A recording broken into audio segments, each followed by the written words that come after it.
Bloomberg Audio Studios. Podcasts, radio, news.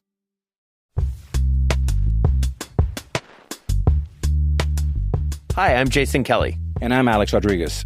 On this episode of The Deal, Paul Rabil. All right, Paul Rabil, Alex, is, I dare say, an A-Rod or the A-Rod of the lacrosse world. I mean, this guy, you talk to anyone in the lacrosse world, they know who he is. But here's the next step that he took. He not only played the game, then he created his own league when there was another league in existence. Can you even imagine that? Hell no. He is so impressive. But Jason, when you and I co-founded this program, The Deal, right, this podcast a couple of years ago, and you said, what does the perfect guest look like? Yeah. It's Paul. And I don't think I would ever say this about anyone else but Paul. He reminds me of a combination of these three folks: Adam Silver, Roger Goodell, and Tom Brady. Yeah. He's an athlete. Right. He's a champion. It's awesome. He's unbelievable. And what's interesting is he's done some really big deals over the course of his career. One of the things that's also really interesting about him is he knows that even 6 years in, this is a nascent league. It's got to make big moves, bold moves in order to secure the media rights, in order to grow the audience, in order to grow the game. They're looking ahead to the 2028 Olympics when lacrosse is going to be a part of it. So a lot of runway for lacrosse as a game. And I mean, you can't bet against Paul Rabil. You definitely can't. I would never do that, either would you. So here's a guy that has big belief, big ambitions, and the tireless work ethic, and surrounding himself with great people. I think he's going to win big here. On this episode of The Deal, Paul Rabil.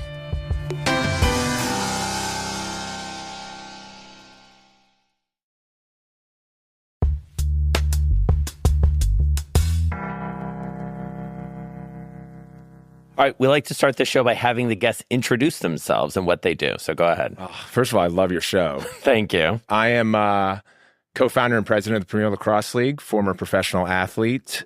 I'm a writer, I'm a producer, and I'm an investor. And did you come to all of those just organically, or is this what you set out to do? Is this what you imagined you'd be doing? No, absolutely not. I actually, most of my adolescence into adulthood, I've just been hyper-focused on the task at hand and trying to be the best at that. So for most of my life, it was lacrosse. So much that I didn't even realize that the professional league, while I was playing in high school and college, was dying on a vine. I guess I just wanted to win a high school championship. And then in college, I just wanted to win a college championship. I wanted to win 4 of them. And I came up short. Most of the time, you come up short on those big goals that you set for yourself, but there's no way of getting those big goals if you don't set them. I would consider myself project-based as a worker. I like to think that I can drive pound for pound a lot of value, intellectual curiosity, and focus at any moment on any size screen. So if that's the movie business, I want to first understand its history. If that's being a great writer, I know it comes down to practice and reading other great writers. Business, same thing. So no long goal of saying, hey, I want to do a bunch of stuff, because most people would say, hey, if you're going to do a bunch of things, you're not going to be good at any one. Mm-hmm. Right, this whole concept about not wide and shallow, but narrow and deep. It sounds like you do it very well. My question is, when you were in high school or college, or even in the pros, when was that moment that you said, this is what I want to do next? Well, it came at an inflection point where I was just about to bail on pro lacrosse because my rookie wage was $6,500. I was drafted number 1 to the Boston Cannons in 2008. I had just played in front of 55,000 fans at Gillette Stadium in a national championship game against Syracuse. And my first game into the pros was in front of about 400 fans at a backfield at Rutgers University. So yeah, that was the little did I know business reaction, like, that doesn't seem to work out. But my immediate reaction, as any 22-year-old who's looking to advance their lives and careers, are now on their own without the support of the university or parents, I had to get a job. So I get a job as an analyst for a real estate firm called Cassidy and Pinkard. I did that for 7 months. And then I left because I realized that I wasn't finished with pro lacrosse. And I knew in my heart of hearts that if I wanted to be the greatest lacrosse player ever, which was just my goal, I don't believe I am that I needed to go all in and not be distracted by wages or income. And that type of stuff, if you go all in anything, I believe figures itself out. So I want to pick up on something you said, because I'm seeing some parallels here. It's my job to sort of do a little pattern recognition as a journalist. And, I have two people who are, widely considered the best at the game that they've ever played, certainly among the best at the game that they ever played. And so Alex talks a lot about, these moments where you realize, oh, I can not only be a professional athlete, I could be a top tier professional athlete. Yeah. He obviously had that. I mean, you had that moment, with your high school coach, or was it before? Probably 15, 16. Okay. I saw a real vision. I always say, like, Back to the Future. You see that blurry picture? Yeah. The picture started getting more clear once I went back-to-back years to play in the U.S. Olympic team.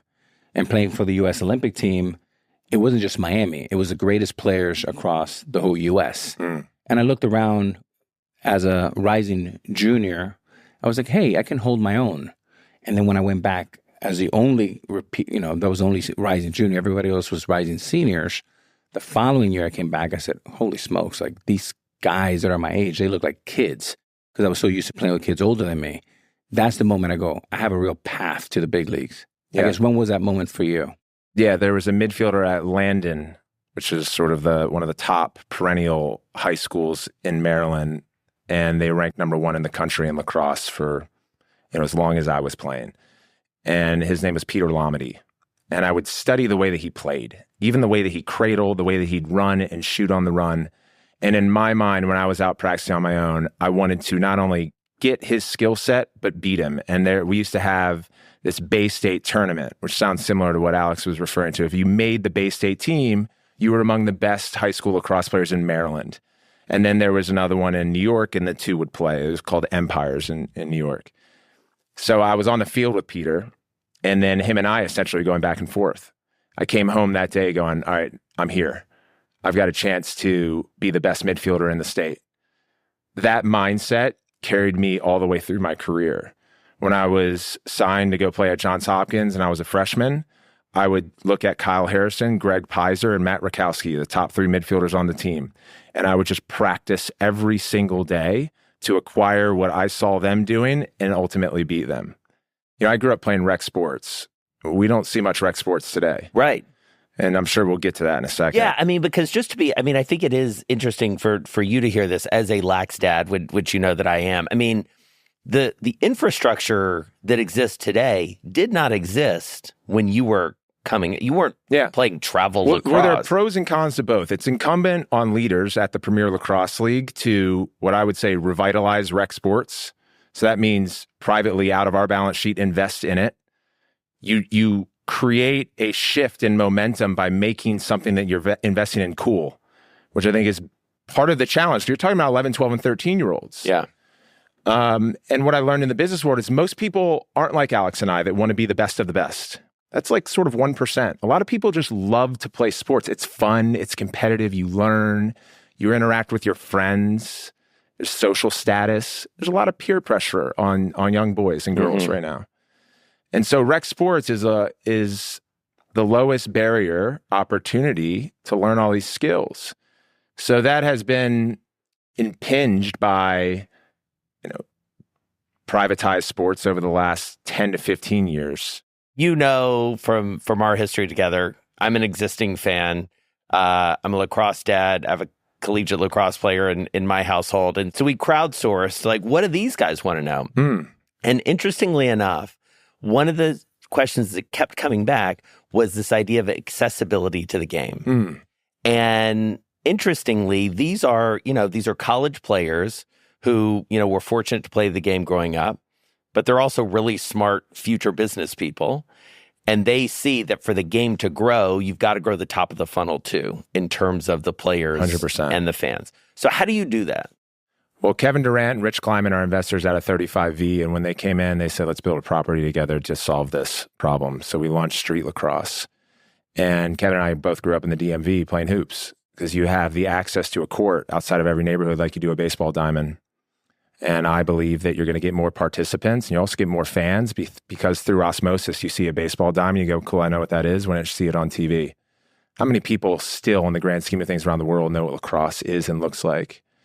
So Street Lacrosse said, let's take what we have and make something out of it. So we built a version of the game with just a stick and a tennis ball. It can be played on any surface, but we focus on basketball courts.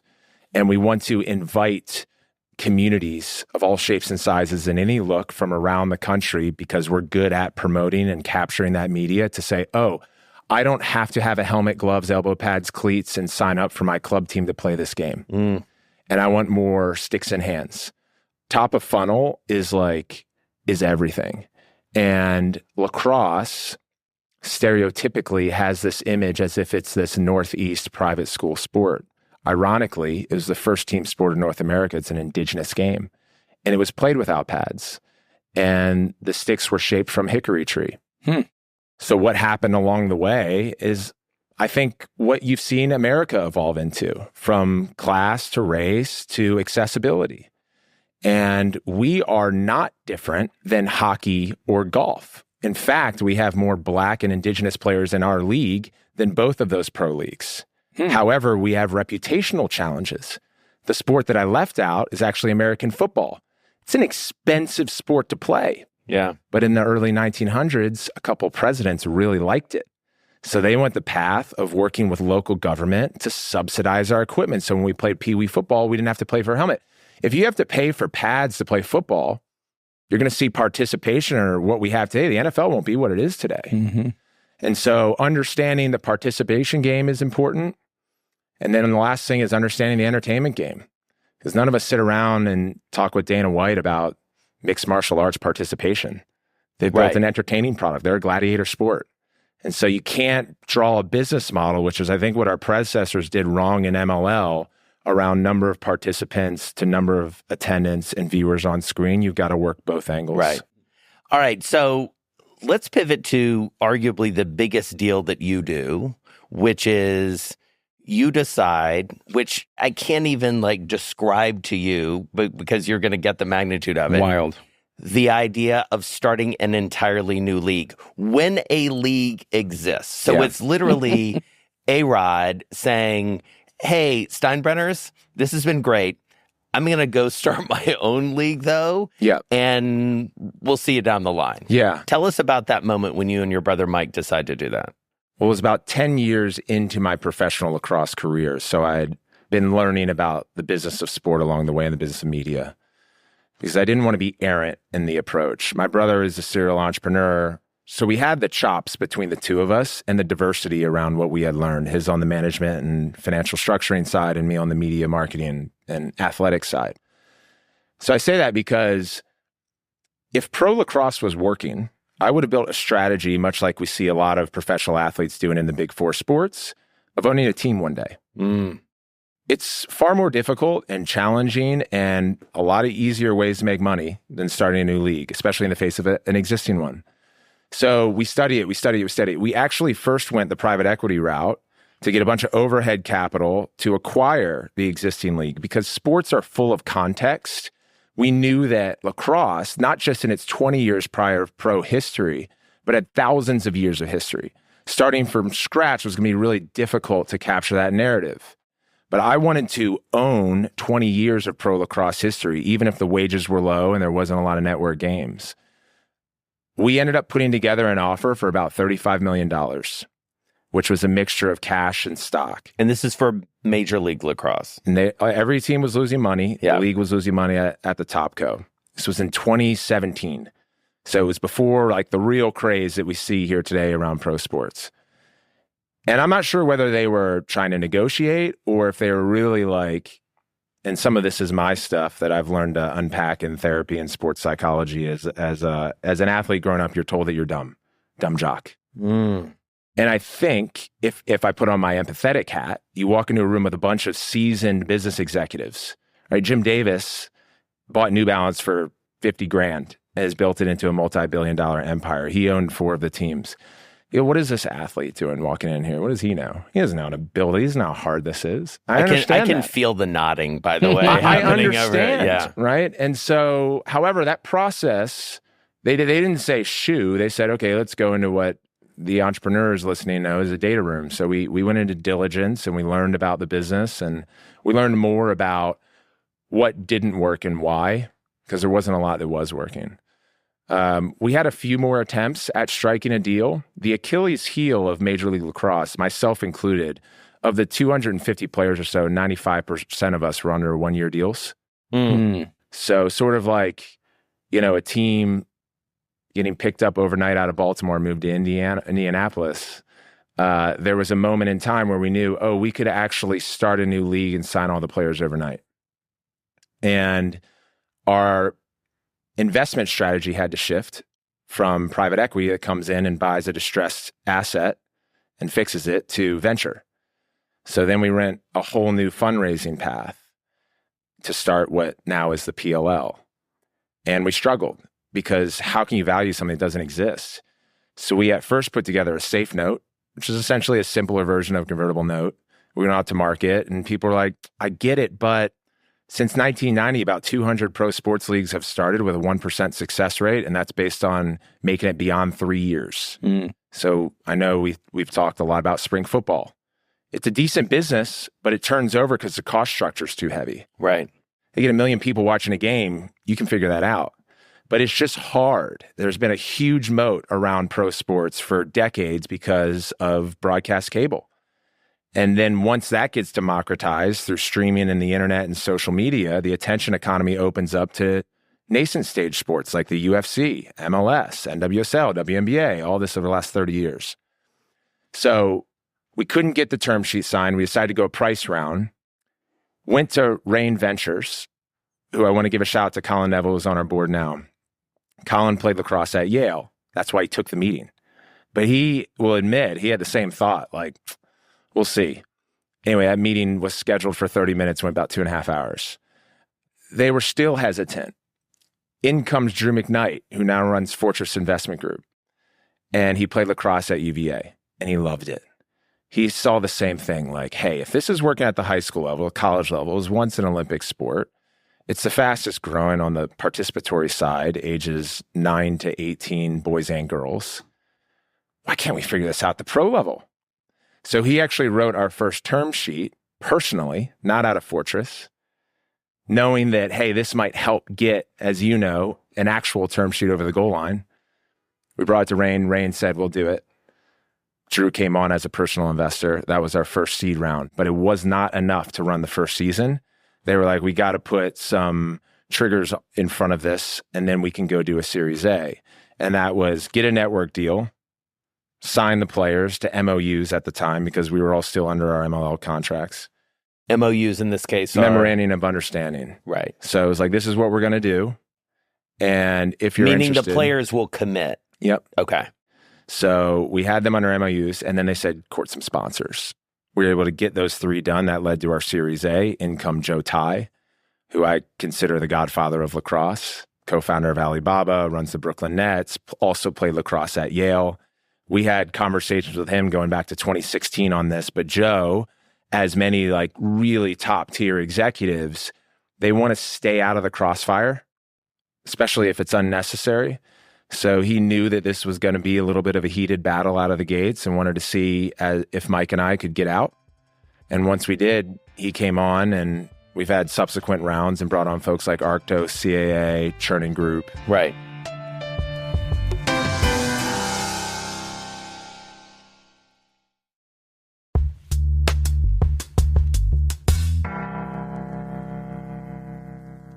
And Paul, before you get into like those blue chippers, going back to the safe note, can you share, or at least what you could share, what were the terms on that note versus when you brought in CAA and Churning Group and others? Yeah.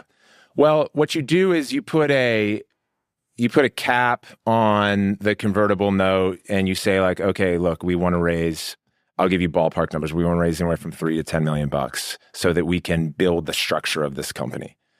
We don't know what the valuation is. And that's why you put a cap on how it converts. And so then you agree around like what the cap is, or you disagree. That didn't work. So our price round was like, we raised X amount of dollars, but I can give you ballpark around what it's multipled since, about 15X, 16X since those who came in the seed round. So it was a low valuation. Yeah. But again, we hadn't brought in any revenue yet. And you think about the nearest comparisons, probably TGL has been selling teams at really high prices. Which is the new golf concept, yeah. Run by Mike, he's former NBC executive, ran the Golf Channels, great dude. He has been able to tell a really good story and also pull on case studies of other leagues since then to say, hey, this is what it's worth without playing a match yet. Right. Which is extraordinarily difficult to do and really high risk because in the end, like we're all playing the long game. The PLL is not going to be my last business. Mm-hmm. Right.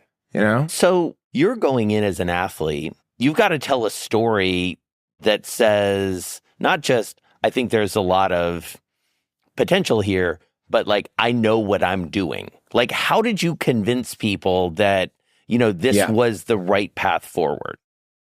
Well, I looked at the history of inflection points in pro sports, and you go all the way back to Major League Baseball. And we asked the question too, like, why are team sports home and away? Why they have stadiums? What are the revenues tied to such? Baseball in the early 1900s was a ticket sales business. A lot of games for that reason. It became an RSN media business, and then it became a concessions business, merchandise business. But you play 162 games. It's a lot of games. He's aware. Plus spring training. I'm just making sure I had the 162 right. Up to 200. So you get to a business that was built around very much so even the day-to-day worker was born in New York City and lived their life in New York City. Yeah. And there's so much community that actually lives today, right? And it's important to get that right in pro sports. If you look at what the turning point was, the NFL, for Pete Rozelle in the 1960s, it was deciding to go on broadcast cable, which seems like, home run. Wasn't the case then, because the worry was in a ticketing business, if you broadcast games, people won't go. They won't show up. They jumped the TV faster than Major League Baseball did.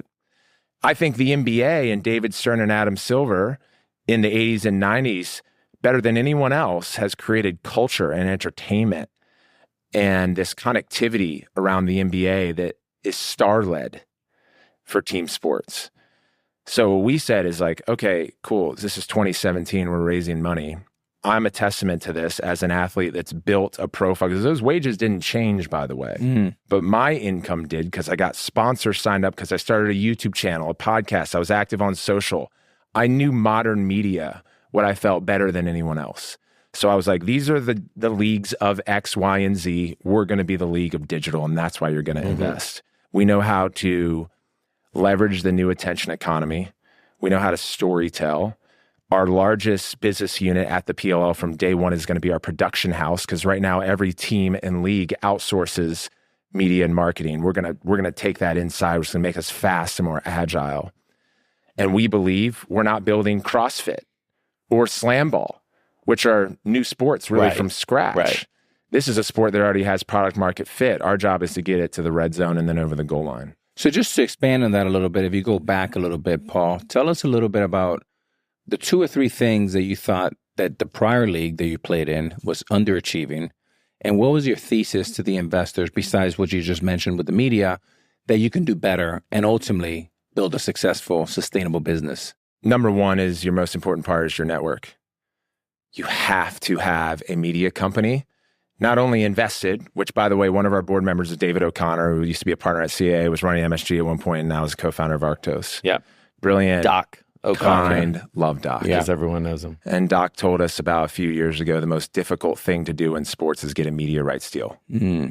Most of those 200 leagues that I mentioned from the 90s that started all the way through, they're in rev share deals or time buys. We were a rev share partnership with NBC Sports when we first launched. Why would they give us a media rights deal? It's not tested yet. Right. And so the former league really struggled with that chicken and egg theory, which is you sort of need a network to develop an audience and score a rating, but they have all the leverage until you score a rating. And then whether it's entertainment, which, I always reference Seinfeld to Cheer. where Seinfeld got its first pilot big rating on the heels of that 50 million audience. Mm-hmm. And so entertainment, you test new shows. We don't really see pilots anymore based on lead-ins. Sports, with a great network, you get a good lead-in. You get introduced to a new audience, which is really important for a sport like lacrosse. So we knew we needed to get that. And we might have to fight to get that and really dig in as a network partner to drive viewership. And that's what NBC noticed. And they decided to invest into the production. We did a rev share. It was a profitable business at the time, which 3 years later led to that media rights deal with the gang at ESPN. So one of the things that fascinates me, and Alex has this too, you just have this ability and willingness to just walk in to these meetings with these massive executives and just be like, here I am. I've got this idea. I believe in it. You should too. Let's do that. And then so where does that engine come from? Because that's different that's different from like being good on the field. I think that, I had mentioned the stereotype that I felt for most of my career and still do at times. You don't have that when you meet with sports executives. They love it. They understand it. Interesting. Another thing that we had to work on that the former league didn't have is get real corporate partners in that are willing to spend. And we had Gatorade and Adidas and Capital One in our first year. And now it's stretched to like Ticketmaster and Cash App and Progressive and so many different categories. Now, going into those meetings is hard. But when you sit with Jeff Carney, who was one of the 3 Jeffs at Gatorade, who knows what it's like to sit for a meal with Abby Wambach, Serena Williams, and Michael Jordan. They know that work ethic. Yeah. I don't feel pressure there. I actually feel welcomed. I feel community. But make no mistake, I think what we've learned, and you go next, is that, we can defy odds.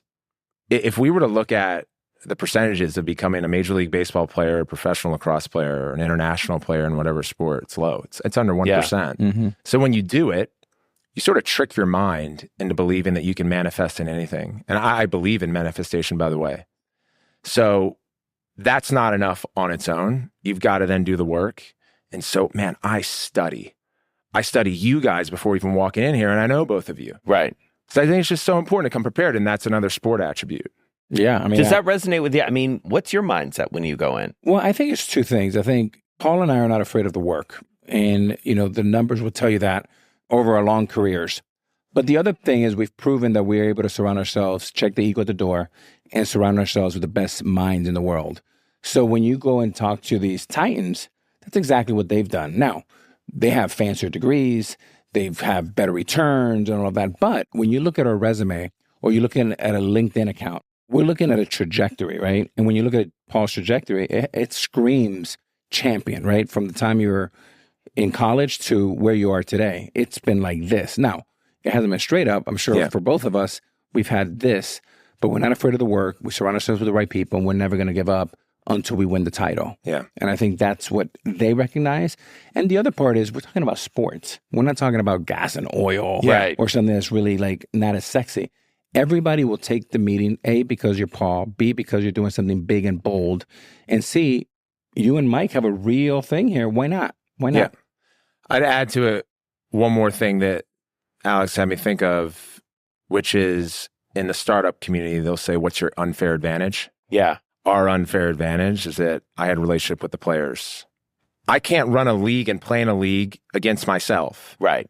And the unfair advantage was, okay, you could have, hypothetically, a few other folks come in and pitch starting a pro lacrosse league, but if they don't have the players, right, it's all for nothing. Right. So in any line of work, what's your unfair advantage? Table stakes, you have to be a subject matter expert. But that relationship with the players is a critical one. I mean, it's interesting because you've now sat on both sides of the table of like being an athlete, being an owner.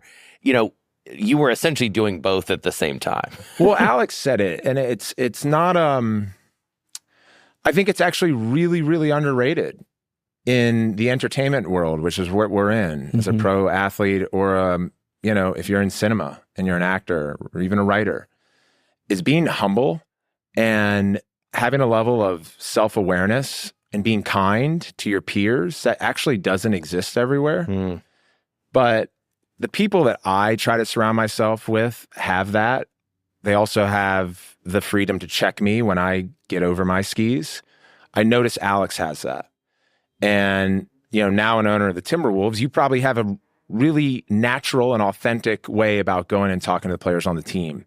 And that's different than traditional sports owners, where there is a pretty clear and distinct wall between ownership and players. And that's why a lot of times unions started.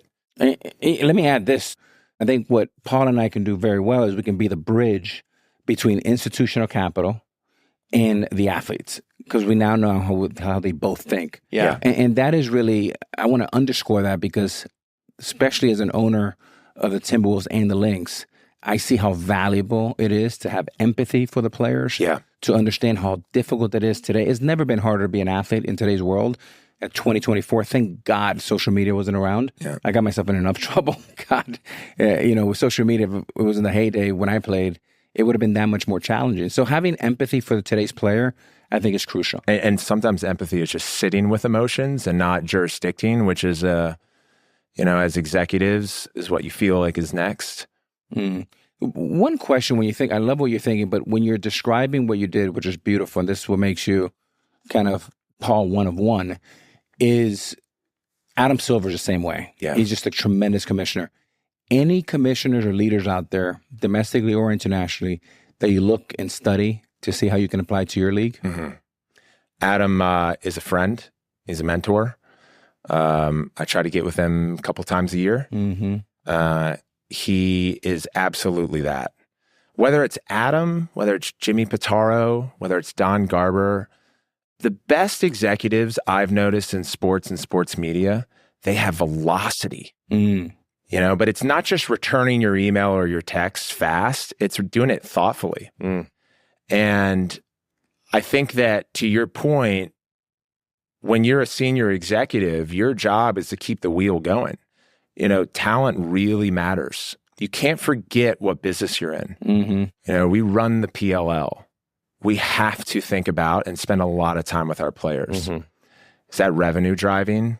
You could throw dotted lines to such, sure. But it's the essence of what you do. So I think being able to understand that is of utmost importance.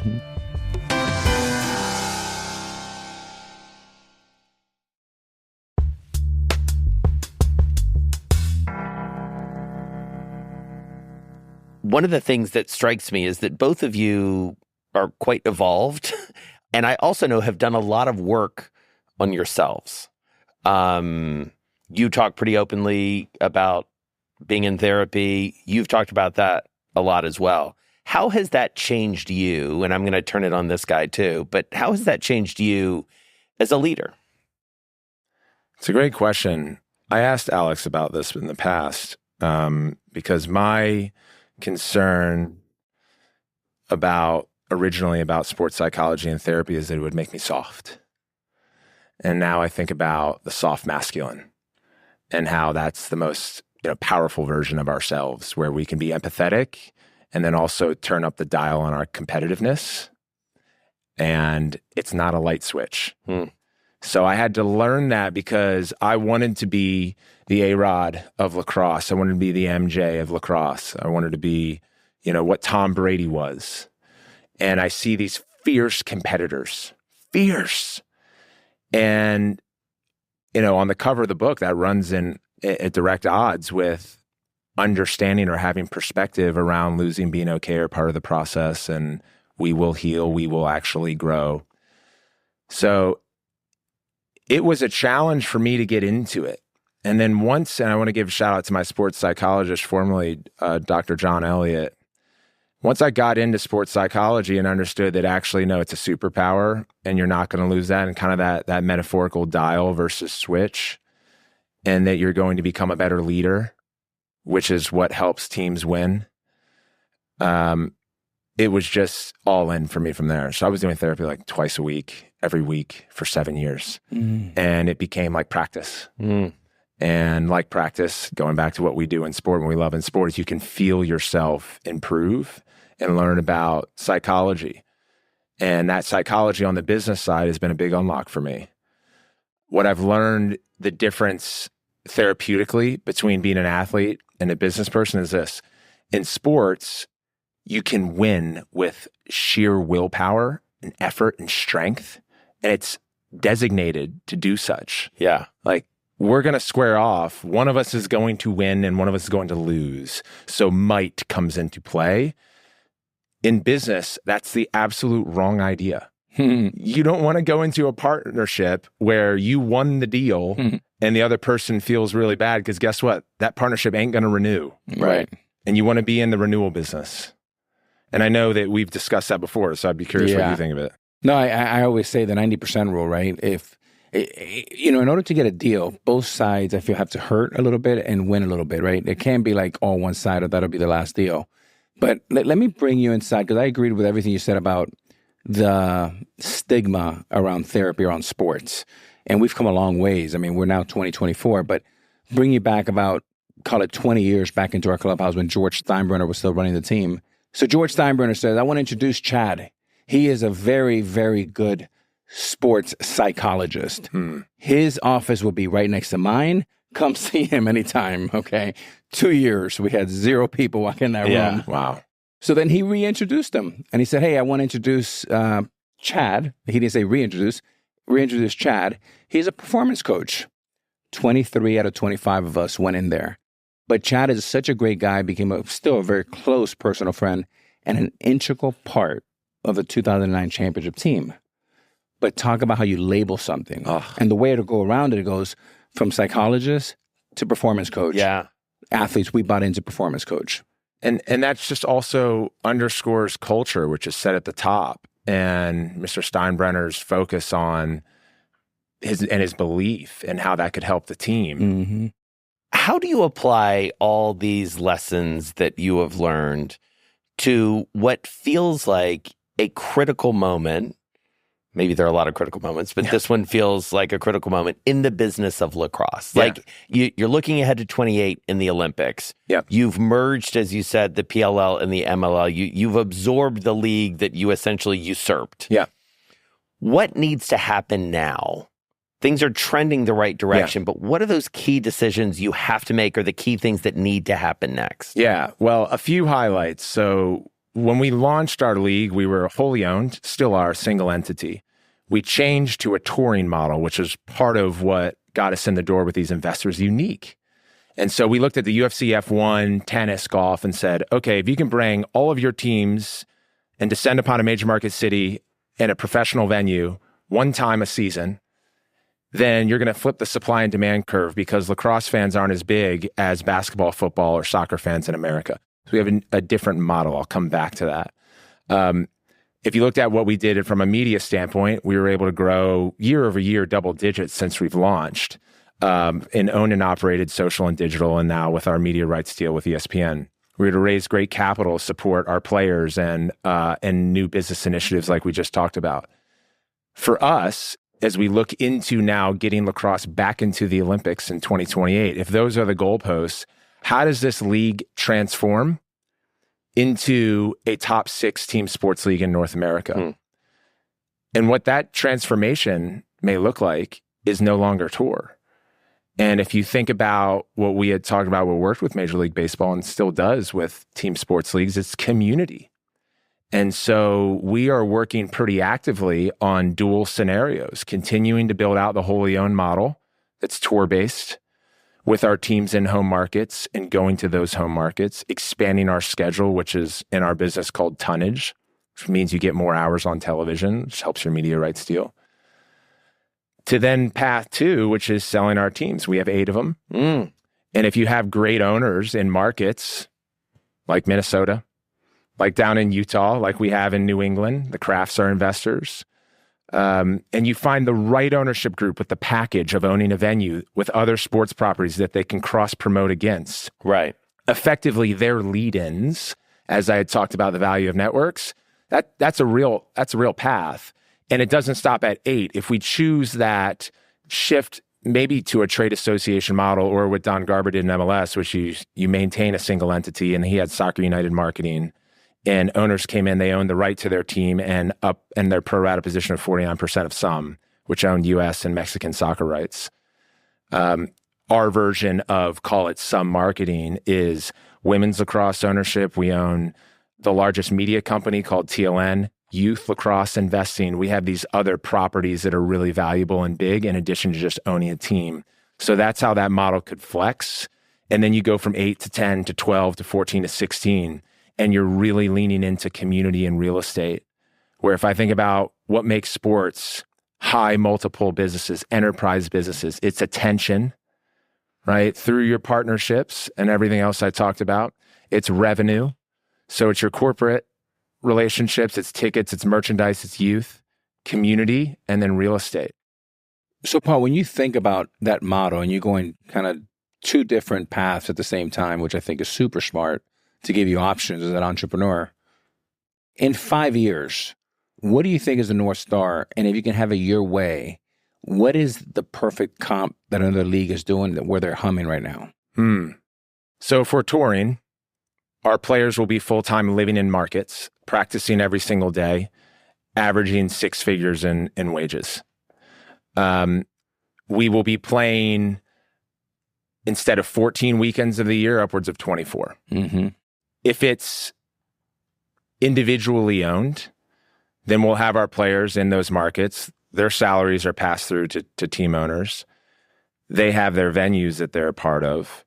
The tonnage moves from 14 to 24 weekends, which is looking like probably 48 to upwards of 80 games. And that's a really good business for us from a breadth of properties. We're entering a new rights negotiation. Our 4-year deal with ESPN goes through 2025. I think the media environment is really exciting. People look at what would often be considered the best business model over the last 60 years in America, the cable bundle, as an indictment on media companies. They're just losing that frothy business model, which used to have 110 million, but they're in the business of content ownership, content licensing, and distribution. I have one more on that. So Paul, when you think about it, just want to get I'm thinking of you like if I'm an investor, right? So I'm literally pitching you like you're looking for my capital, even though you're not. In 5 to 7 years, is it fair to say that you're either something like the NBA model, or something like the UFC model? Is that fair? Yeah, and I think both paths are really valuable. I agree. You know, the UFC sold to Endeavor as they staged up for about $4 billion, and then Bob and Willow Iger just bought Angel City at a $250 million post. So I think it would probably be NWSL or UFC. And I believe our enterprise value as a league will be in the multi-billions over the next 5 years. And where is it today approximately? Under $1 billion. I can't give you more than that. That's fair. That's fair. A number between an NDA 0 and $1 billion. But look, sports leagues and teams on average trade for 8 to 10 times revenue. Right. And the reason why is all that we had just discussed. Warren Buffett calls them monopolies because of scarcity. That's that. And what the technologists would say, our LTV is 30 plus years. You know, you get someone into a game, you get them to be a Yankees fan, it lasts a lifetime. That's way different than even the streaming business. LTV, for those who aren't... Lifetime value. There you go. So you figure out how much getting Alex to be a fan of the PLL is worth to us from a revenue standpoint. And then you do what's called a customer acquisition cost analysis. So you build your CAC. How much then would it cost me from a marketing and investing into getting Alex? And is that a profitable difference? Right. So if we're running a software business, which kind of talking about would be intimidating to walk into a room because it's not our cup of tea like sports was, then I would be pitching our next round of financing around how low our CAC is and how big our LTV is. And then you just pour it on customer acquisition. We're in that stage right now where we have a good idea around where we need to spend on awareness. And casual sports fans, there's 260 million in the US. When we launched the PLL, we had 15 million lacrosse fans in the US. Now we have 46 million. It's according to an MRI Simmons report. That's in just 5 years of operating. So we'll do this all the way through LA 28. which one more stat, when I started playing, there were 18 countries. Now there are 92. Wow.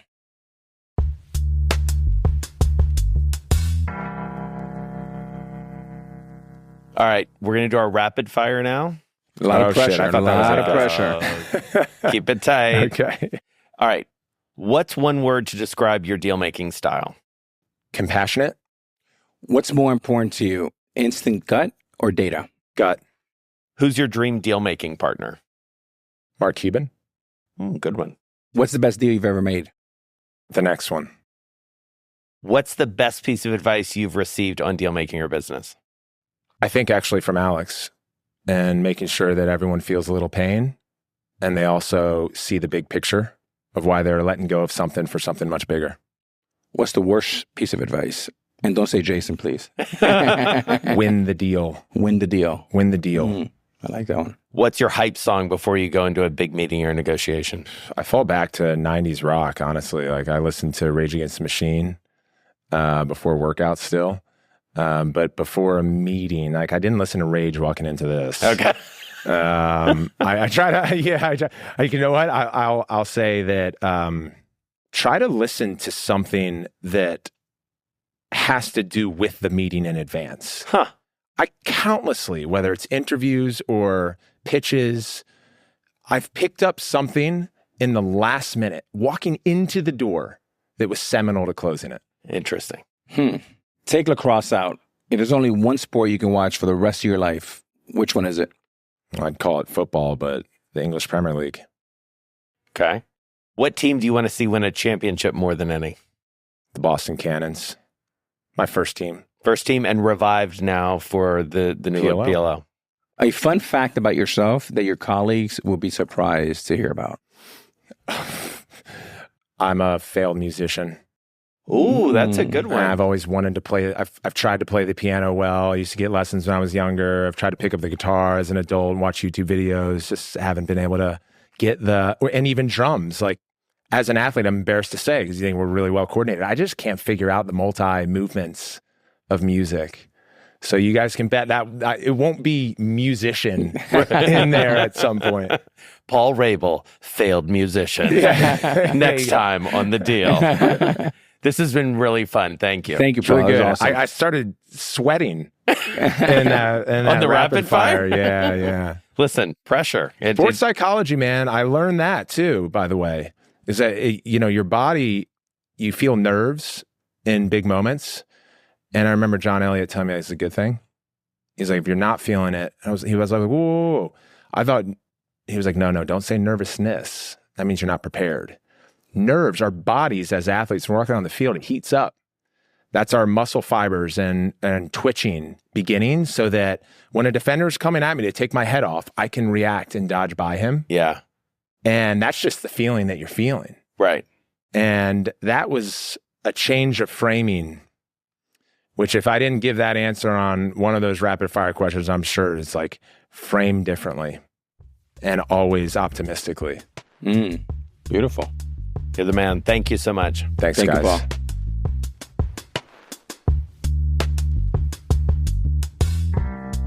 The Deal is a production from Bloomberg Podcasts and Bloomberg Originals. The Deal is hosted by Alex Rodriguez and Jason Kelly. Our producers are Anna Mazarakis, Stacey Wong, Lizzie Phillip, and Victory Veyes. Original music and engineering by Blake Maples. Our managing editor is David E. Ravella. Our executive producers are Jason Kelly, Brendan Francis Newnham, Jordan Opplinger, Trey Shallowhorn, Kyle Kramer, Andrew Barden, Kelly LaFerriere, and Ashley Honig. Sage Bauman is our head of podcasts. Additional support from Rachel Scaramazino and Elena Sasangelis. Joshua DeVoe is our director of photography. Rubab Shakir is our creative director. Art direction is from Jacqueline Kessler. Casting by Julia Manns. Our associate producer is Natasha Abelard. Camera operation by Ryan Cavatero, Jesse Ridner, and Suma Hussein. Our gaffer is Alex Brown, and our grip is Max Garstack. Our production assistant is Gabriella Demates. Katia Vanoy is our video editor. Listen to The Deal on Apple Podcasts, Spotify, or wherever you get your podcasts. You can also tune in to the video companion on Bloomberg Originals and on Bloomberg TV. Thanks for listening.